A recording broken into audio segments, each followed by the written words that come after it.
Ganyan yung kabit niya, sir. Hindi, yung dito lang sa harap. Patingin niya kung paano. Okay. Ayan. Tapos, Nasa labas ko, sir. okay. Tapos, baka Yan, ganyan na po yun. okay. Ay, yung sabi mo, kakatumalsik. Yan po, ganyan po. Ito yung sinasabi mong pag nahulo, ay pag Okay, sir.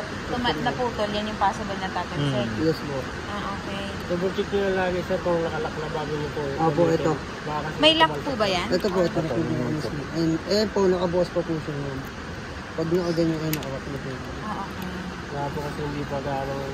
Para sigurado. So may spring naman siya man po sa aling malalaglag. Tutulak lang po siya ng gano'n. Oo. Pero while using it, yun yung possible na tumalsik. Yung pangkahoy, dalawang klase. Ito sa mga kapal na kahoy, ito pang plywood. Okay. Ito pang para pang pino na yung ano niya. Pag kinat mo, pino na siya, wala na siyang mahimulmul. Nasa magkano yan? Magkano sir? Sir, ito sir. 125 lang sir. Pero ito pang makakapal na na plywood. Ito, this one, how much is this? Parang ganito lang din sir. Magkano kaya ito? Ito naman po, 385. Pag ito, Itong isa, 190.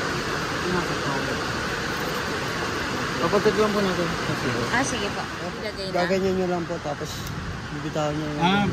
Yung pagkasalpak dyan, bitawan. Opo. Isasagad lang yan sa dulo? Yes po. Okay. Pero i-try natin yung balang bibilhin. Baka hindi mag-fit. Magana siya. Yes sir, number 1 sir. 1. Controller. Ano dito yung control 1? Iniikot lang yung controller. Yes sir, 1. Tapos 2. 3. 4.